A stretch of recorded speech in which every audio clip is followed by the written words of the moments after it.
నమస్తే. తెలంగాణ రాష్ట్రంలో నూతన ప్రభుత్వం కొలువుదీరింది. ప్రజాప్రభుత్వం పేరుతో వాళ్ళు ప్రజల్లోకి వెళ్ళేటువంటి ప్రయత్నం అయితే చేస్తున్నారు. ఇక మొదటి నుంచి కూడా రేవంత్ రెడ్డి సీఎంగా అయినప్పటి నుంచి కూడా రివ్యూలు, ఆ తర్వాత జరిగినటువంటి అసెంబ్లీ, అందులో పెట్టినటువంటి శ్వేతపత్రాలు, ఇవన్నీ కూడా మనం చూస్తూనే వస్తున్నాం. అసలు ఈ యొక్క ప్రభుత్వం అమలు చేస్తున్నటువంటి విధానాలు ఎట్లా ఉన్నాయి, మొదటి నుంచి ఈ రోజు వరకు దాదాపుగా 13-14 రోజుల వ్యవధిలో ఎలాంటి నిర్ణయాలు తీసుకున్నారు, ఈ నిర్ణయాల యొక్క ఉద్దేశం ఏంటి, వాటి వెనకాల ఉన్నటువంటి ఉద్దేశాలు ఏంటి తెలుసుకునేటువంటి ప్రయత్నం చేద్దాం. మనతో పాటుగా Osmania university professor Kasim sir మనతో పాటుగా ఉన్నారు. సార్ నమస్తే.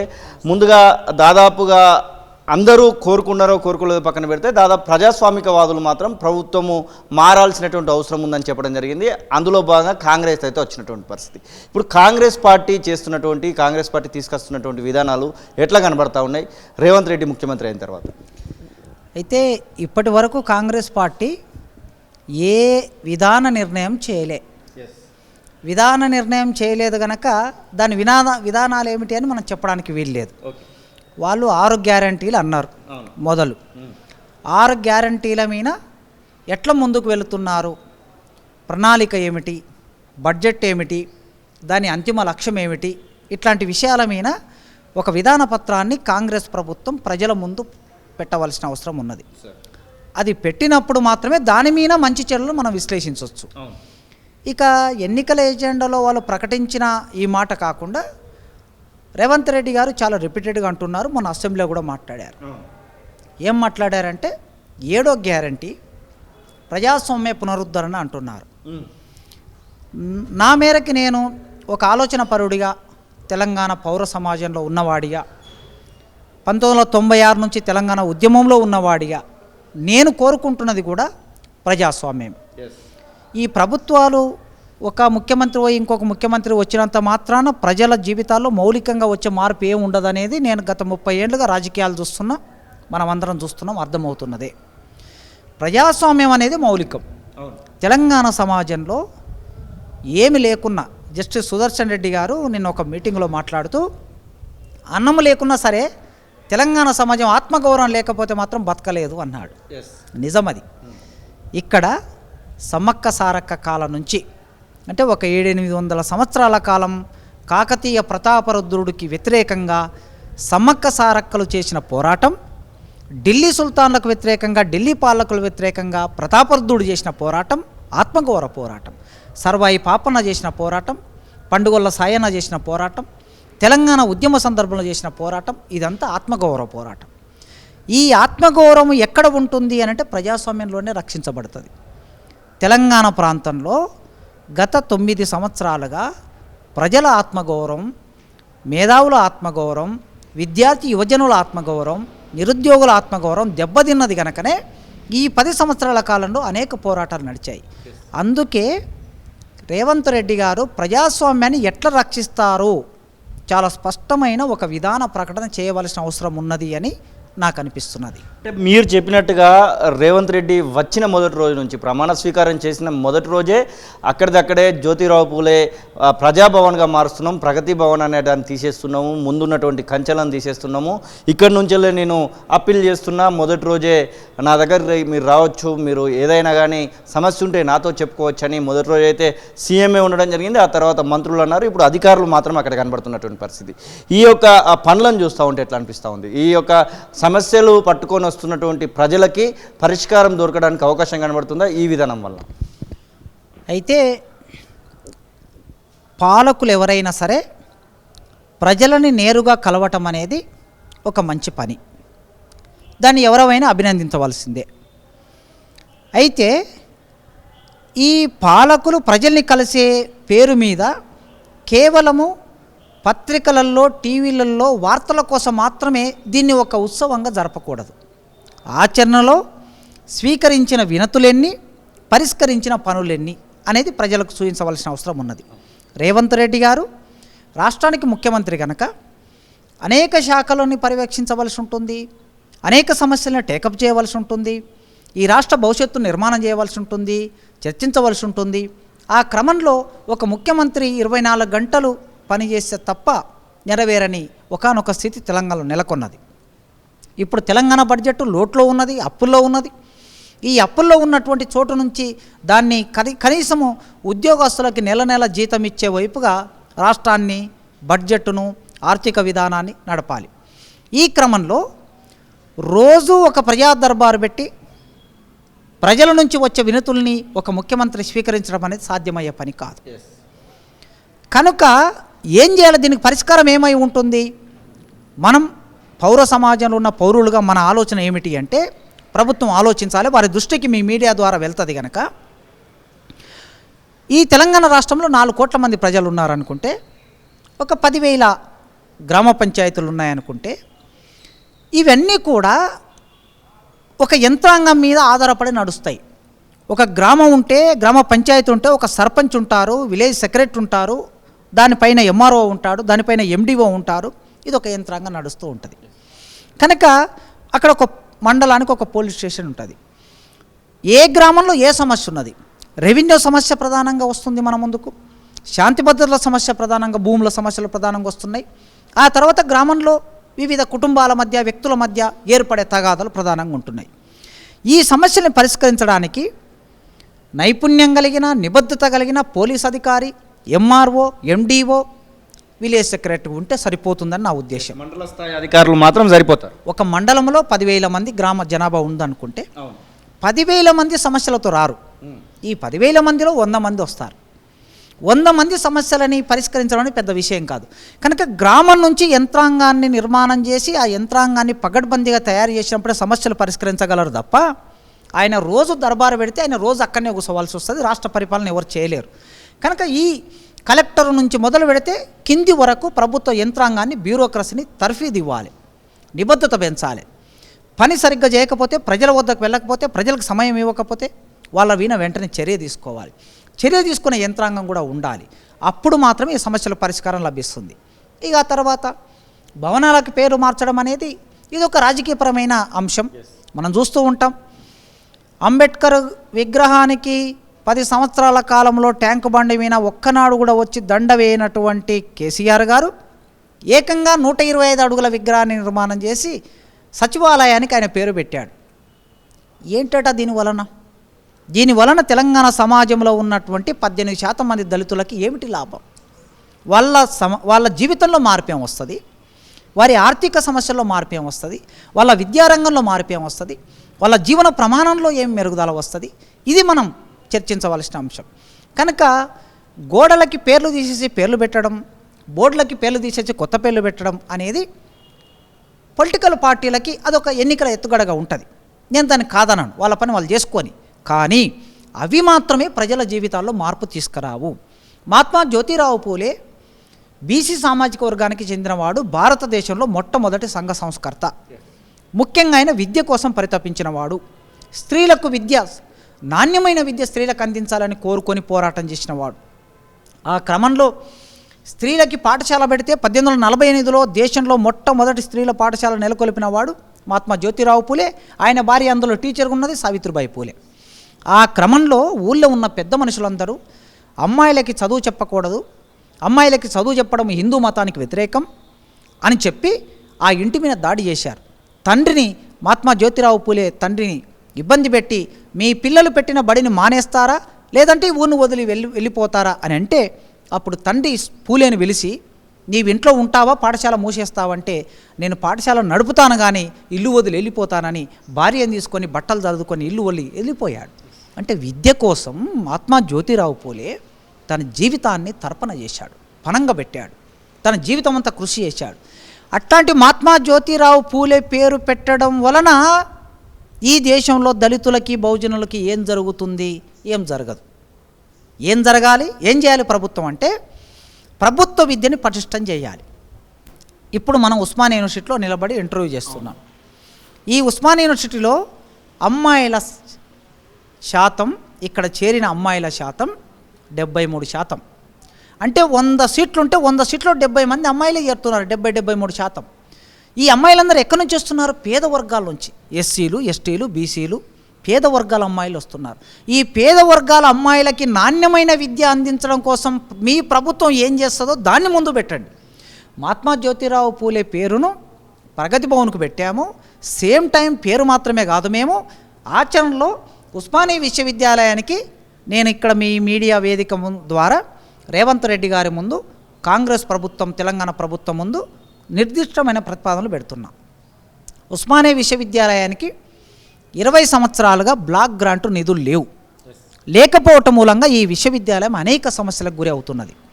ఈ సమస్య నుంచి బయటపడాలంటే, నాణ్యమైన విద్య అందించాలంటే, మౌలిక వసతుల కల్పన జరగాలంటే, ఖాళీలని వెంటనే ఫిల్ చేయాలంటే నేను ఒక ప్రతిపాదన ఏమిటంటే, వెంటనే కాంగ్రెస్ గవర్నమెంటు ఉస్మానియా విశ్వవిద్యాలయానికి ఖాళీగా ఉన్న 1000 పోస్టులని భర్తీ చేయాలి, మొదటి అంశం. రెండోది, ఒక 5 సంవత్సరాలు కంటిన్యూగా సంవత్సరానికి 1000 కోట్ల చొప్పున ఒక 5000 కోట్ల బడ్జెట్ను ఉస్మానియా యూనివర్సిటీకి వెయ్యాలి. 5 సంవత్సరాల తర్వాత రేవంత్ రెడ్డి గారు ముఖ్యమంత్రిగా, ఆ తర్వాత ఆయన ముఖ్యమంత్రిగా ఉండొచ్చు, ఇంకెవరైనా రావచ్చు, అప్పుడు అడగండి ఈ ఉస్మానియా యూనివర్సిటీ ఎంత అద్భుతాలు సృష్టిస్తుందో నేను హామీ పడుతున్నా. ఇక్కడ మెరిట్ కలిగిన విద్యార్థులు ఉన్నారు, ప్రతిభావంతమైన బోధన చేయగలిగిన ప్రొఫెసర్లు ఉన్నారు, మంచి పరిశోధన చేయగలిగినటువంటి స్కాలర్స్ ఉన్నారు. కానీ వీళ్ళకి మౌలిక వసతుల కోసం బడ్జెట్ లేదు. బోధించడానికి, వాళ్ళు నివసించడానికి, భోజనం చేయడానికి హాస్టల్లో మౌలిక వసతులు లేవు. కనుక 1000 ఖాళీలని భర్తీ చేయండి, 1000 కోట్ల బడ్జెట్ ఇవ్వండి. ఇది అప్పుడు మాత్రమే పూలే. గత ప్రభుత్వంలో మీరు 1000 ఖాళీలు పూరించాలని, అలాగే ఇక్కడ ఉన్నటువంటి విద్యార్థులకు మౌలిక వసతులు కల్పించాలని మీరు చెప్పినటువంటి గ్రాంట్స్ కూడా ఉస్మానియా యూనివర్సిటీకి ఇవ్వాలని ఇక్కడ నిరసన కార్యక్రమాలు చేసినటువంటి పరిస్థితి. ఒకానొక సందర్భంలో మీరు ఆమరణ నిరాహార దీక్షకు తీసుకుంటే మీ మీద కూడా కేసులు అయినటువంటి పరిస్థితి. ఇప్పుడు ఆ కేసులు ఉన్నాయా? అలాగే మీరు అనుకున్నటువంటి ఉస్మానియా యూనివర్సిటీని ఈ ప్రభుత్వంలో చూడబోతామనేటువంటి నమ్మకం కలుగుతుందండి? అయితే ఆనాడు పోయిన సంవత్సరం సరిగ్గా ఫిబ్రవరిలో అసెంబ్లీ నడుస్తూ ఉన్నది. ఆనాడు తెలంగాణ ప్రభుత్వం, బీఆర్ఎస్ ప్రభుత్వం కామన్ రిక్రూట్మెంట్ బోర్డు ద్వారా మేము ఖాళీలను నింపుతామని చెప్పేసి ఒక ప్రాసెస్ మొదలుపెట్టింది. గవర్నర్ ఆ బిల్లును ఆపింది, అది రాష్ట్రపతి వద్దకు వెళ్ళింది. ఇదంతా మొత్తం చూస్తూ ఉంటే ఇక్కడ ఖాళీలు నింపే పరిస్థితి లేదని అనిపించి ఒక టీచర్గా నేను వెంటనే అసెంబ్లీ నడుస్తుంది కదా, ఎంతో కొంత చర్చ నడుస్తుంది, ఆ చర్చ వలన దీనికి సంబంధించిన నిర్ణయం ఏదైనా జరుగుతుందనే ఉద్దేశంతోన నేను ఆర్ట్స్ కాలేజ్ ముందు బ్లాక్ బోర్డు పెట్టుకొని మా పిల్లల్ని అక్కడే కూర్చోబెట్టుకొని పాఠం చెప్పాను. పాఠం చెప్పినప్పుడు మీలాంటి వాళ్ళు అందరూ వచ్చి రాష్ట్ర వ్యాప్తంగా దాన్ని ప్రజల్లోకి తీసుకెళ్లారు. నేను ఈ యూనివర్సిటీ కోసం, యూనివర్సిటీలో ఖాళీలు నింపాలనే ఉద్దేశంతో ధర్నా చేస్తే ఆనాటి ప్రభుత్వం ఇక్కడున్న వీసీ మీద, రిజిస్టర్ మీద ఒత్తిడి పెట్టి నా మీద కేసు పెట్టించారు. నాతో పాటు ఇంకొక 10 మంది ప్రొఫెసర్ల మీద, ఒక 10 మంది విద్యార్థి సంఘాల నాయకుల మీద, నాకు మద్దతుకు వచ్చిన వాళ్ళ మీద కేసు పెట్టించారు. ఓకే, అయినా ఆ రోజు మేమందరం సంతోషంగా కేసు భరించాం. పోలీసులు 2వ రోజు నిరాహార దీక్ష చేస్తూ ఉన్నప్పుడు పోలీసులు బలవంతంగా వచ్చి దీక్షను భగ్నం చేసి అరెస్ట్ చేసి తీసుకెళ్ళి బొల్లారం పోలీస్ స్టేషన్లో రాత్రి 1 గంట వరకు పెట్టారు నన్ను, మందకృష్ణను. ఇదంతా అయిపోయిన తర్వాత 2 రోజుల కిందట నాకు ఓయూ పోలీస్ స్టేషన్ నుంచి ఫోన్ వచ్చింది. ఈ ఫోన్ వచ్చి అక్కడున్న కోర్టు కానిస్టేబుల్, సార్ మీ కేసుకు సంబంధించి ఛార్జ్షీట్ వేశాము, మీకు వాయిదా ఉన్నది 20వ తారీఖు నాడు వాయిదా ఉన్నది నాంపల్లి కోర్టులో, మీరు వాయిదాకు రావాలని అడిగాడు. అడిగితే నేను అడిగాను వెంటనే, ఏమిటా ఇంకా ఎవరెవరి పేర్లు ఉన్నాయని అడిగాను. సార్ అందులో ఎవరి పేరు లేదు, మీ ఒక్కరి మీదనే professor Kasim versus Osmania university అని ఉన్నది, మీరు వాయిదాకి రావాలని ఫోన్ చేశాడు. నేను ఆశ్చర్యపోయాను. మా వీసీ గారు, మా రిజిస్ట్రార్ గారు నేను యూనివర్సిటీ కోసం పనిచేస్తే వాళ్ళెన్నడూ రోడ్డు మీదకి వచ్చి పనిచేయలేదు. వాళ్ళెన్నడూ కూడా వాళ్ళ సీటును వదిలేసి ప్రభుత్వం దగ్గర వాళ్ళు పోరాటం చేయలేదు, ప్రభుత్వాన్ని నిలదీయలేదు, వాళ్ళ సీటును మాత్రమే కాపాడుకున్నారు. వాళ్ళు సీటును కాపాడుకోవడానికి ప్రయత్నం చేశారు. ఒక టీచర్గా నా పాట నేను చెప్పుకోవచ్చు, కానీ ఒక సామాజిక బాధ్యత ఉన్నటువంటి టీచర్గా నేను వచ్చి నిరసన తెలియజేస్తే నా నిరసనను భగ్నం చేసి నా మీద కేసు పెట్టి ఇప్పుడు అందరి పేర్లు నా కేసులోంచి తొలగించి నన్ను ఒక్కనే టార్గెట్ చేశారు. యూనివర్సిటీ వీసీ రిజిస్టర్ నన్ను ఒక్కనే టార్గెట్ చేశారు. టార్గెట్ చేసి ఇప్పుడు నన్ను కోర్టు చుట్టూ తిప్పడం అంటే దీని అర్థం ఏమిటి? ఇప్పటికే నా మీద చాలా కేసులు ఉండి కోర్టుల చుట్టూ తిరుగుతూ ఉన్న తెలంగాణ ఉద్యమ కాలం నుంచి ఉన్న కేసులు, ఇప్పుడు అదనంగా ఇంకో కేసు వచ్చింది. సంతోషం, నేను సంతోషంగా స్వీకరిస్తా. అంటే యూనివర్సిటీ యంత్రాంగం ఏం సిగ్గుని ఇవ్వదలుచుకున్నది అంటే, మీరు ఎవరైనా పోరాటం చేస్తే, మీరు ప్రొఫెసర్లు అయినా సరే మీ మీద కేసు పెడతాం అనే ఒక సంకేతాన్ని యూనివర్సిటీ యంత్రాంగం సమాజంలోకి తీసుకెళ్లదలుచుకున్నది. ఇది చాలా దుర్మార్గం. ఇప్పుడు కాంగ్రెస్ ప్రభుత్వం, ఆనాడు నేను టీఆర్ఎస్ ప్రభుత్వం మీద పోరాటం చేశాను, మీరు అధికారంలోకి వచ్చారు, మీరైనా దీన్ని దృష్టిలో పెట్టుకొని ఇక్కడున్న విశ్వవిద్యాలయ అధికార యంత్రాంగాన్ని ఆదేశించి వెంటనే బేషరతుగా నా మీద పెట్టిన ఆ కేసును ఎత్తివేయాలని, ఇంకెవరి మీద ఉన్న కేసులైనా సరే ఈ విశ్వవిద్యాలయంలో సమాజ మార్పు కోసం లేదా విశ్వవిద్యాలయ బాగు కోసం పోరాటం చేసిన విద్యార్థులైనా ప్రొఫెసర్లైనా ఎవరి మీద ఎలాంటి కేసులు ఉండొద్దు, ఆ కేసులన్నీ ఎత్తేయమని నేను డిమాండ్ చేస్తున్నాను. అంటే వీసీ చుట్టూ వీసీ ఆ కార్యాలయం చుట్టూ ఉన్నటువంటి కంచెను తొలగిస్తున్నారు అని చెప్పేసి కొన్ని వీడియోలు సోషల్ మీడియాలో సర్క్యులేట్ అవుతున్నాయి. విద్యార్థి సంఘాల నాయకులు విద్యార్థులు కొంచెం ఇక్కడ ఆనందంగా ఉండేటువంటి సందర్భం రాబోతుంది అనేటువంటి మాటలు కూడా వినబడుతుంది. నిజంగానే వీసీ చుట్టూ ఇంతకుముందు కంచెలు ఉండేదా? అయితే విశ్వవిద్యాలయ వీసీ ఆయన ఆఫీసులో పనులు చేసుకునే క్రమం ఒకటి నడుస్తూ ఉంటుంది, యంత్రాంగం. విద్యార్థులు తమ హక్కుల కోసం పోరాటం చేస్తూ ఉంటారు. నిజంగా విద్యార్థులు విద్యారంగ సమస్యల విన పోరాటం చేసే ఏ విద్యార్థి సంఘాల నాయకులైనా ఇవాళ విద్యార్థులు అనేక రకాల సమస్యలు ఎదుర్కొంటున్నారు. మా విద్యార్థులు, నేను 9 గంటలకు ఆర్ట్స్ కాలేజ్ క్లాస్ తీసుకుంటాను రోజు. 9:15కి వస్తే నిన్న నేను అడిగాను, 9 అంటే 9 కదా, 9:15కి ఎందుకు వస్తున్నారని అడిగాను నేను. వెంటనే పాపం ఒక అమ్మాయి లేచి, సార్ మా పరిస్థితి ఎట్లా ఉందంటే హాస్టల్లో 7 గంటలకు మేము ప్లేట్ పట్టుకొని బ్రష్ చేయకుండా స్నానం చేయకుండా బెడ్ మీద నుంచి దిగి నేరుగా మేము టిఫిన్ తీసుకోవడానికి వంటగదికి వెళ్తున్నాం. అక్కడికి వెళ్ళి అరగంట 40 నిమిషాలు మేము లైన్ నిలబడితే తప్ప మాకు పూరియో ఇడ్లో చపాతీయో దోశనో మా ప్లేట్లో పడట్లేదు. అది తీసుకొని మేము వచ్చి మా రూమ్లో దాచిపెట్టుకొని వెళ్ళి అప్పుడు స్నానం చేసి వచ్చి మేము టిఫిన్ చేసి క్లాస్కి వస్తున్నాం. దీనివలన మాకు ఆలస్యం అవుతుంది అన్నారు. అసలు ఇంత రకమైన సమస్యలు ఇవాళ ఫస్ట్ ఇయర్ మొదలయ్యి 3 నెలలు అయ్యింది.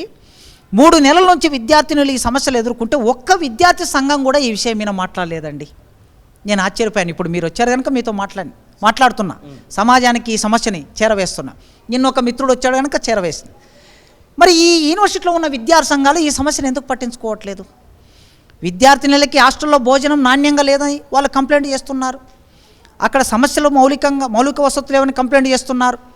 పాఠాలు చెప్పడానికి సరైన ప్రొఫెసర్లు లేరని కంప్లైంట్ చేస్తున్నారు. క్లాసులు సరిగ్గా జరగటం లేదని కంప్లైంట్ చేస్తున్నారు. ఈ విషయాల మీద విద్యార్థి సంఘాలు పోరాటం చేయాలి. పోరాటం చేసే క్రమంలో అది సమస్య పరిష్కారం కాకపోతే వీసీ దగ్గరికి, రిజిస్టర్ దగ్గరికి వెళ్ళాలి. వీసీని రిజిస్టర్ నిలదీయాలి. వాళ్ళ దగ్గరికి వెళ్ళి విద్యార్థి సంఘాలు న్యాయమైన అంశాల విన మాట్లాడడం కోసం వెళ్ళినప్పుడు వీసీ వాళ్ళతో మాట్లాడాలి, సమస్యను పరిష్కరించాలి. ముళ్ళ కంచెలు వేసుకొని వాళ్ళని దిగ్బంధం చేసి వాళ్ళని అడ్డుపెట్టి మాట్లాడకుండా ఉండడానికి వీసీకి ఏమాత్రం రైట్ లేదు. కనుక ఆ నేపథ్యంలో గేట్ల మీద ఏర్పాటు చేసిన ముళ్ళ కంచెను నిన్న తొలగించినట్లుగా నేను కూడా ఇవాళ ఈనాడు పేపర్లో ఒక కథనాన్ని చూశాను. కనుక అట్లాంటి ఒక ప్రజాస్వామిక వాతావరణం విశ్వవిద్యాలయంలో ఉండాలి. ఎందుకంటే ఇక్కడ బోధన, అధ్యాపనం, పరిశోధన జరుగుతుంది. ఇక్కడేమి తుపాకులు ఉండవు, ఇక్కడ బాంబులు ఉండవు, ఇక్కడ కత్తులు ఉండవు, లేకపోతే ఇక్కడ రవిడీలు ఉండరు, గూండాలు ఉండరు. పాఠం చెప్పే ప్రొఫెసర్ ఉంటారు, పాఠం వినే విద్యార్థులు ఉంటారు. వీళ్ళ మధ్యన తల్లి తండ్రి కొడుకు బిడ్డ అనే సంబంధమే ఉండాలి తప్ప అడ్డుగోడల సంబంధం ఉండకూడదని నేను కోరుకుంటున్నాను. శ్వేతపత్రాలు అనేటువంటి పదం మనం గత 4 రోజులుగా రెగ్యులర్గా వింటున్నటువంటి పదం. ఇటు అధికార పార్టీ అలాగే గతంలో పాలించినటువంటి బీఆర్ఎస్ పార్టీ ఇద్దరికి మధ్యలో కూడా అక్కడ ఒక వారే జరుగుతుందని చెప్పుకోవచ్చు. ఇటు విద్యుత్తుకు సంబంధించినటువంటి శ్వేతపత్రం అలాగే బడ్జెట్కు సంబంధించినటువంటి శ్వేతపత్రాన్ని కాంగ్రెస్ ప్రభుత్వం రిలీజ్ అయితే చేసినటువంటి పరిస్థితి. శ్వేతపత్రాల విషయంలో ఏం చెప్పదలుచుకున్నారు? అసలు వీళ్ళు శ్వేతపత్రాలు విడుదల చేసి 6 గ్యారెంటీలను పక్కకు జరిపిస్తారనుకుంటున్నారా, లేదంటే ఇంకా ముందుకు పోయడానికి అవకాశం కనబడుతుంది?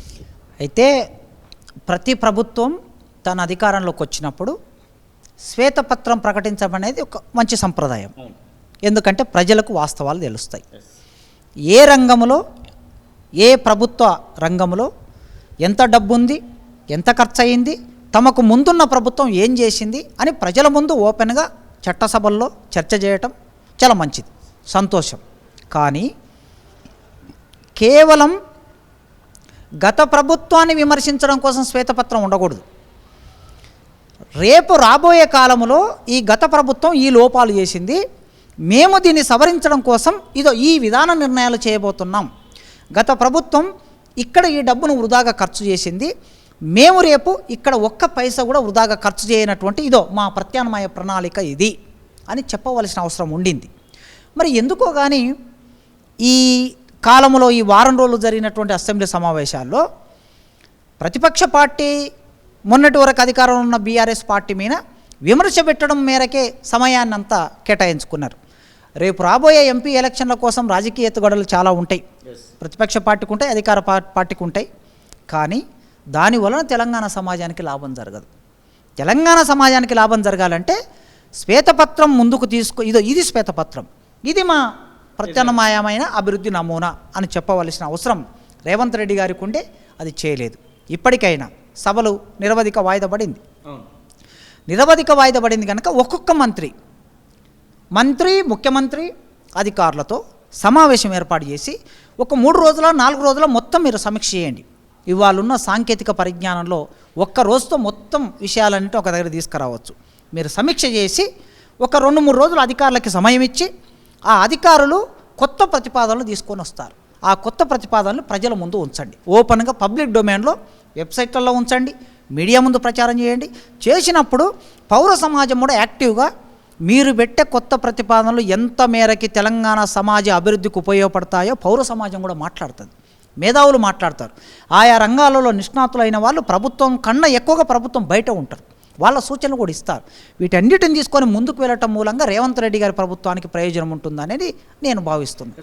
గత ప్రభుత్వంలో చాలామంది మీద ఇటు ప్రజాస్వామికవాదులు అలాగే మానవ హక్కులకు సంబంధించినటువంటి నాయకులు మీలాంటి ప్రొఫెసర్ల మీద కూడా ఉపా కేసులు వివిధ రకాలైనటువంటి కేసులను చూడడం జరిగింది. ముఖ్యంగా ధర్నా చౌక్కు సంబంధించి కొన్ని ప్రజా సంఘాలు కొన్ని పార్టీలకు సంబంధించినటువంటి నాయకులు అటు ముట్టడి వైపు వెళ్ళినటువంటి సందర్భంలో అలాగే నిరుద్యోగులకు సంబంధించినటువంటి విషయంలో పోరాటాల సమయంలో చాలా కేసులు అయినటువంటి పరిస్థితి. ఇప్పుడు వచ్చినటువంటి ప్రభుత్వము ఉద్యమ కాలంలో ఉన్నటువంటి కేసులను తీసేయాలి అన్నటువంటి ఒక మాటను అయితే చెప్పడం జరిగింది. ఈ 10 ఏళ్లకు సంబంధించినటువంటి విషయంలో ఎలా ఉండబోతుంది అనుకుంటున్నారు? ఏమైనా అప్పీల్ చేయదలుచుకున్నారా ఆ విషయంలో? మనం ప్రారంభంలో మాట్లాడుకున్నట్లు తెలంగాణలో ప్రజాస్వామ్యం పరిడవిల్లుతుంది అని రేవంత్ రెడ్డి గారి మాటనే చెప్తున్నారు. చాలామంది ముఖ్యమంత్రులు ప్రజాస్వామ్యం గురించి మాట్లాడతారు, ప్రధానమంత్రులు మాట్లాడతారు. ఆగస్టు 15వ తారీఖు నాడు, జనవరి 26వ తారీఖు నాడు ప్రజాస్వామ్యం గురించి పెద్ద పెద్ద ఉపన్యాసాలు ఇస్తారు. కానీ రేవంత్ రెడ్డి గారు ఆయన ఎన్నికలకు ముందు నుంచి ఒక నెల రోజుల ముందు నుంచి మాట్లాడుతున్నాడు. తెలంగాణలో 7వ గ్యారంటీ ప్రజాస్వామ్య తెలంగాణను తీసుకొస్తామంటున్నాడు. మరి ప్రజాస్వామ్య తెలంగాణ అంటే రేవంత్ రెడ్డి గారికి అవగాహన ఉందని నేను అనుకుంటున్నాను. అవగాహన లేకపోతే కూడా వారు అవగాహన పెంచుకోవాలి. సార్, చిన్న ఇంటరప్షన్ ఏంటంటే నక్సలైట్ ఎజెండానే మా ఎజెండా అని చెప్పేసి 2014లో కేసీఆర్ అధికారంలోకి వచ్చిండు. దాదాపుగా మీరు చెప్పినటువంటి మాటనే 7వ గ్యారంటీ అని చెప్పేసి ఇప్పుడు రేవంత్ రెడ్డి అధికారంలోకి రావడం జరిగింది. అటు 2014 అధికారంలోకి వచ్చినాక 2-3 నెలలలోనే అక్కడ శృతి సాగర్ అనేటువంటి ఎన్కౌంటర్ అయితే మనం చూడడం జరిగింది. ఇప్పుడు ఈ ప్రభుత్వం ఇంకా నడుస్తున్నటువంటి పరిస్థితి, అప్పుడు ఉన్నటువంటి వాటికి ఇప్పుడు ఏమైనా మార్చుకోవాల్సినటువంటి విషయాల గురించి చెప్పాలనుకుంటే అందుకే తెలంగాణ ఉద్యమం జరుగుతున్నప్పుడు ఆకుల భూమయ్య గారి నాయకత్వంలో తెలంగాణ జనసభ ఏర్పడింది. దానికి అనుబంధంగా తెలంగాణ స్టూడెంట్ ఫ్రంట్ పెట్టారు, దానికి నేను కన్వీనర్గా ఉన్నాను. తెలంగాణ జనసభ, తెలంగాణ స్టూడెంట్ ఫ్రంట్, తెలంగాణ కళాసమితి, బెల్లి లలిత నాయకత్వంలో తెలంగాణ కళాసమితి పనిచేసింది. ఈ 3 సంఘాలు ప్రజాస్వామిక తెలంగాణ ఏర్పడాలి అని డిమాండ్ పెట్టాయి. మారోజు వీరన్న నాయకత్వంలో పనిచేసిన తెలంగాణ మహాసభ సామాజిక తెలంగాణ రావాలి అని డిమాండ్ పెట్టింది. కేశవరావు జాదవ్ గారి నాయకత్వంలో పనిచేసిన తెలంగాణ ఐక్యవేదిక ప్రజా తెలంగాణ ఏర్పడాలని డిమాండ్ పెట్టింది. కానీ కేసీఆర్ గారు లేదా కోదండరామ్ గారి నాయకత్వంలో పనిచేసిన జేఏసీ భౌగోళిక తెలంగాణ వస్తే చాలు అని వాళ్ళు అన్నారు. జయశంకర్ గారు కానీ, కోదండరామ్ గారు కానీ, కేసీఆర్ గారు వీళ్ళందరూ ఏమనుకున్నారంటే ఆంధ్ర పాలకులు పోయి తెలంగాణ పాలకులు వస్తే చాలు అనుకున్నారు. కానీ మేము ఆనాడే గ్రహించాం. మారోజు వీరన్న కానీ, ఆకుల భూమయ్య గారు కానీ, బెల్లిలత కానీ, కేశవరావు జాదవ్ కానీ ఆ రోజే గ్రహించి మేమేమన్నామంటే తెలంగాణ ఉట్టిగా ఆంధ్ర దొరలు పోయి వెలమలు పోయి కమ్మలు పోయి తెలంగాణలో ఉన్న రెడ్లో లేకపోతే వెలమలో అధికారంలోకి రావటం మేము కోరుకోవటం లేదు. ప్రజాస్వామిక తెలంగాణ, ప్రజా తెలంగాణ, సామాజిక తెలంగాణ అనే విషయాన్ని మనం ముందు నుంచి చర్చలో పెట్టాం. దీని అర్థం ఏమిటంటే తెలంగాణ ప్రాంతంలో రాజ్యాంగం సరిగ్గా అమలు కావటం లేదు. రాజ్యాంగంలో ఏం చెప్పబడింది, ఏంది అమలు కావాలంటే ప్రజాస్వామ్యం అంటే ఎవరైనా మాట్లాడవచ్చు, స్వేచ్ఛగా రాజ్యాంగబద్ధంగా ఎవరైనా మాట్లాడవచ్చు, రాజ్యాంగబద్ధంగా ఎవరైనా పాడవచ్చు, రాజ్యాంగబద్ధంగా ఎవరైనా రాయొచ్చు, సభలు పెట్టుకోవచ్చు. వాక్ సభా స్వాతంత్రం రాజ్యాంగం ఇచ్చిన హక్కు. తర్వాత ప్రతి మనిషికి భూ సంస్కరణలు చేసి భూమిని సమానంగా పంపిణీ చేయాలి, ఇది రాజ్యాంగబద్ధంగా ఉన్న విషయం. అదేవిధంగా చదువుకున్న ప్రతి ఒక్కరికి విద్య అందాలి. ఇది ప్రాథమిక హక్కుల్లో విద్య అనేది ఒక హక్కుగా ఉన్నది. దానితో పాటు సమాజంలో ఉన్నటువంటి అన్ని సంస్కృతులు ఒకే రకంగా పరిడవిల్లాలి. ఇది రాజ్యాంగం చెప్తూ ఉన్నది. ఇవి తెలంగాణలో ఆనాడు అమలు లేవు. ఎప్పుడు రాజశేఖర రెడ్డి, చంద్రబాబు నాయుడు గారు పరిపాలిస్తున్న రోజుల్లో పాట పాడినందుకు బెల్లి లలితను 17 ముక్కలుగా నరికేశారు. అంటే ప్రజాస్వామ్యం లేనట్లే. అదేవిధంగా మాట మాట్లాడినందుకు, ఉద్యమాన్ని నిర్మాణం చేస్తున్నందుకు మారోజు వీరన్నని ఎన్కౌంటర్ చేసి చంపారు. అంటే ప్రజాస్వామ్యం, రాజ్యాంగం లేనట్లు.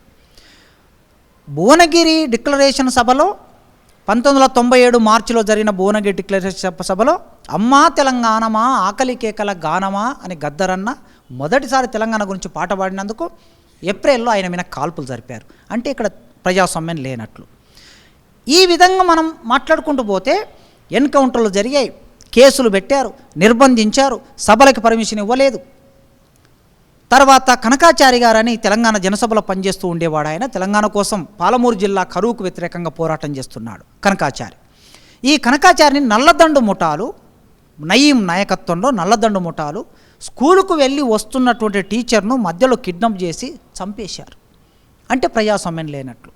అందుకే మేము ఈ ప్రజాస్వామిక హక్కులు తెలంగాణలో పరిడవిల్లాలి, అమలు కావాలనే డిమాండ్తో మేము పనిచేశాం. తర్వాత తెలంగాణ రాష్ట్రం ఏర్పడింది. తెలంగాణ రాష్ట్రం ఏర్పడిన 10 సంవత్సరాల కాలంలో ప్రజాస్వామ్యం లేదని ఈ కోదండరాము, తర్వాత ఈ రేవంత్ రెడ్డి గారు, చాలా పార్టీలు వీళ్ళు మాట్లాడారు. మేము అంతకుముందే ప్రజాస్వామ్యం లేదని అంటున్నాం కదా. అంటే తెలంగాణ ఉద్యమంలోనే ప్రజాస్వామ్య గొంతుకను ఆనాడే మనం నినాదంగా ముందుకు తీసుకెళ్ళి ఉంటే కేసీఆర్ వేరేలాగుండేది. కేసీఆర్ గారు అట్లా పరిపాలించే వాళ్ళు గారు. సరే, తెలంగాణ రాష్ట్రాన్ని తీసుకొచ్చి ఆయన చేతుల్లో పెట్టారు. పెట్టిన తర్వాత ఆయన ముఖ్యమంత్రి అయ్యాడు. 5 ఏళ్ళు అయిపోయింది. ఎన్కౌంటర్లు చేశాడు. మావోయిస్టు ఎజెండా నా ఎజెండా అన్నాడు మొదటి ఎలక్షన్లో. నా ఎజెండా అని చెప్పేసి ఎన్నికల్లోకి వెళ్ళాడు, గెలిచాడు. అంటే మావోయిస్టుల ఎజెండా అని నీవు అన్నావంటే ఇక్కడ మావోయిస్టుల ప్రభావం ఉంది అనే కదా అర్థం. ఒక ముఖ్యమంత్రి స్థాయి వ్యక్తి ఎన్నికలకు పోయే ముందు మావోయిస్టుల ఎజెండా అన్నావు అంటే వారి ప్రభావం ఉంది కనుక ఈ మాట అంటే నాకు ఓట్లు పడతాయని అన్నావు, ఓట్లు పడ్డాయి, గెలిచావు, అధికారంలోకి వచ్చావు, ప్రజాస్వామ్యాన్ని కూని చేసావు కనుకనే ఇవాళ రేవంత్ రెడ్డి గారు మళ్ళీ ప్రజాస్వామ్యం అంటున్నారు. అంటే మేము 20 ఏళ్ల కిందట మాట్లాడిన మాట ఇవాళ మీరు అందరూ మాట్లాడుతున్నారు. మరి మీకు అర్థమైందా ప్రజాస్వామ్యం అంటే ఏమిటో? అంటే ప్రజాస్వామ్యం అంటే మొదటి షరతు ఏమిటంటే తెలంగాణ ప్రాంతంలో ప్రజాస్వామ్యం కోసం పోరాటం చేసిన నేను ఒక ప్రొఫెసర్నండి, గతంలో విద్యార్థి సంఘం నాయకుని, 20 ఏళ్ళుగా ప్రొఫెసర్ని. ఏం మాట్లాడాను నేను? తెలంగాణలో నిరుద్యోగులకి ఉద్యోగాలు ఇవ్వండి, 2 లక్షల ఉద్యోగాలు ఇస్తామన్నారు, ఉద్యోగాలు ఇవ్వండి, ఉస్మానియా యూనివర్సిటీకి నిధులు ఇవ్వండి, అదేవిధంగా నాణ్యమైన చదువులు ఇవ్వండి అనే కదా నేను మాట్లాడింది. మరి నేను ఈ మాట మాట్లాడితే నా మీద ఒక దుర్మార్గమైన ఊపా కేసు పెట్టి జైల్లో పడేశాడు కేసీఆర్. నా మీద మాత్రమే కాదు, తెలంగాణ ప్రాంతంలో ఉన్నటువంటి ఒక 100 మంది మీద ఊపా కేసులు పెట్టారు. మరి ఇప్పుడు రేవంత్ రెడ్డి గారు ప్రజాస్వామ్యం అంటే ఏం చేయాలంటే మొట్టమొదలు ఆనాటి తెలంగాణ ప్రభుత్వం నమోదు చేసిన ఊపా కేసులు నేను ఎత్తేస్తా అని మాట ఇవ్వాలి. నెంబర్ 1 ఇది షరతు ప్రజాస్వామ్యానికి. రెండో షరతు, మేమే కాకుండా మాతో పాటు తెలంగాణ ఇక్కడ ఉస్మానియా యూనివర్సిటీ బయట చాలామంది నిరుద్యోగులు, ఉద్యోగస్తులు, విద్యార్థులు, రైతులు, కార్మికులు, మేధావులు అనేక పోరాటాలు చేస్తే ఆనాటి తెలంగాణ ప్రభుత్వం వాళ్ళ మీద కేసులు పెట్టింది. ఆ కేసులన్నిటిని బేషరతుగా నేను ఎత్తేస్తా అని రెండో ప్రకటన చేయాలి. ఇక మూడో ప్రకటన, ఇందిరా పార్క్ అనేది ఎప్పటి నుంచో ధర్నా చౌక్, అది తెలంగాణ ఉద్యమానికి అది వేదిక. కేసీఆర్ గారు కూడా అక్కడ నుంచి ధర్నా చేశాడు. అట్లాంటి ధర్నా చౌకును రద్దు చేసి ధర్నాలు లేకుండా కేసీఆర్ గారు మూసేశారు. దానికి వ్యతిరేకంగా పెద్ద పోరాటం నడిచి ఆ పోరాటంలో చాలా కేసులు వచ్చాయి. ఇందిరా పార్క్ దగ్గర ధర్నాలు చేసుకునే అవకాశం కల్పిస్తామని సిపి గారు వచ్చి ప్రకటించారు. సిపి గారు రెండో ప్రకటన ఏం చేయాలంటే దీన్ని రక్షించడం కోసం జరిగిన ఉద్యమంలో పెట్టిన కేసులన్నిటిని మేము ఎత్తేస్తున్నామని ప్రకటన చేయాలి. అదేవిధంగా తెలంగాణ ఉద్యమ సందర్భంలో పెట్టిన కేసులు ఇంకా ఏమైనా పెండింగ్ ఉంటే కేంద్ర ప్రభుత్వంతో చర్చలు చేసి రైల్వే కేసులు, తర్వాత విమానయానానికి సంబంధించిన కేసులు, సెంట్రల్ గవర్నమెంట్ ఆస్తులకు సంబంధించిన కేసులు, ఇట్లాంటివి ఏమైనా ఉంటే వెంటనే తెలంగాణ ఉద్యమకారుల మీద ఈ కేసులు ఎత్తేయడానికి ఒక ప్రతిపాదనతో ముందుకు రావాలి. అప్పుడే ఇంకా ఇక్కడ ప్రజాస్వామ్యం అంటే తెలంగాణ సమాజంలో లేదా ఆంధ్రప్రదేశ్ 2 తెలుగు రాష్ట్రాల్లో రాడికల్ యువజన సంఘం మీద నిషేధం ఉంది, రైతు కూలి సంఘం మీద నిషేధం ఉంది, తర్వాత జననాట్య మండలి మీద నిషేధం ఉన్నది, యువజన సంఘం మీద నిషేధం ఉన్నది. ఈ నిషేధం మొత్తం నువ్వు ఎత్తేయి. ప్రజాస్వామ్యం అంటే ఎవరైనా సరే నువ్వేమంటున్నావు, నక్సలైట్లు మావోయిస్టులు జనజీవన స్రవంతిలోకి రావాలి అని అంటున్నావు.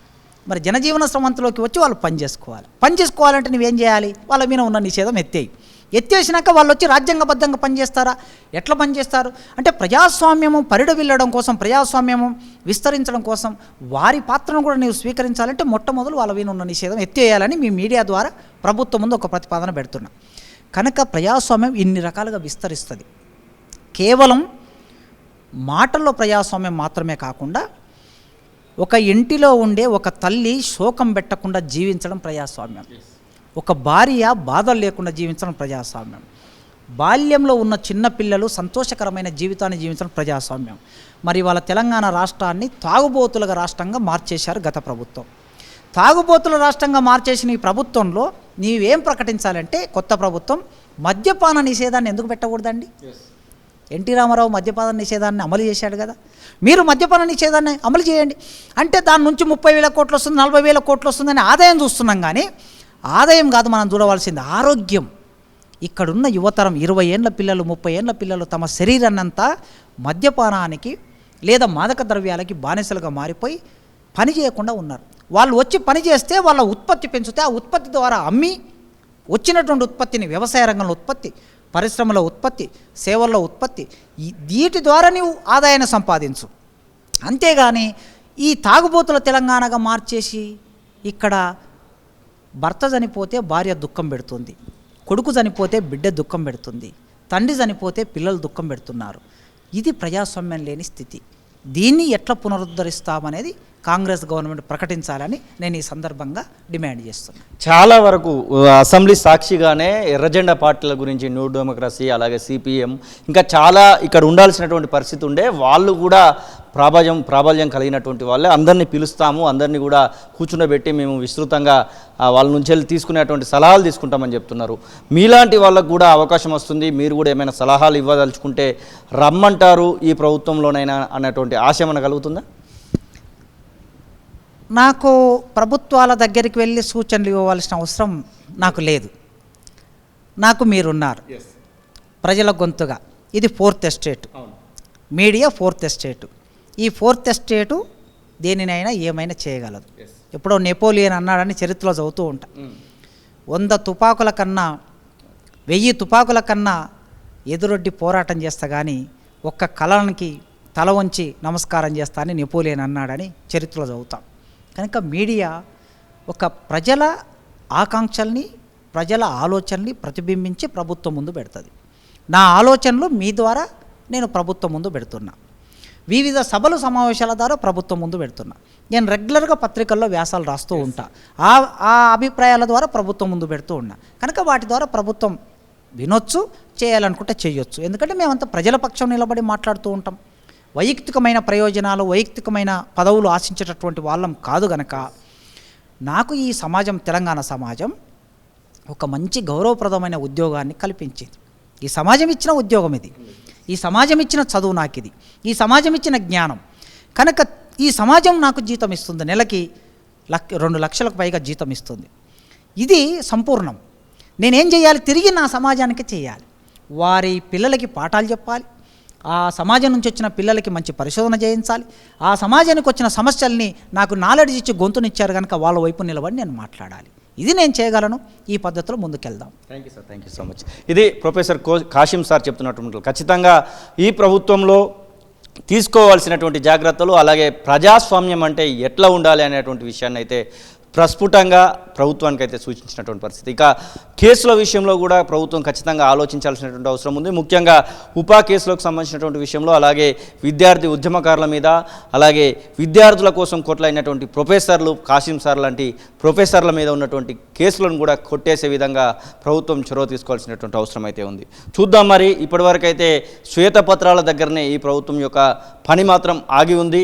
1-2 గ్యారంటీలను అమలు చేసినామని చెప్తున్నప్పటికీ కూడా పూర్తి స్థాయిలో ఆ గ్యారంటీలు అయితే అమలు కాలేదు. ముఖ్యంగా మహాలక్ష్మి అనే దానిలో దాంట్లో 2500 రూపాయలు ప్రతి మహిళకు అనేటువంటిది ఒకటి ఉంది. దాంతోపాటుగా గ్యాస్కు సంబంధించినటువంటి విషయంలో, గ్యాస్ బండ విషయంలో కూడా ఒక హామీ కూడా ఇవ్వడం జరిగింది. కేవలం బస్ ఫ్రీని మాత్రమే చేశారు.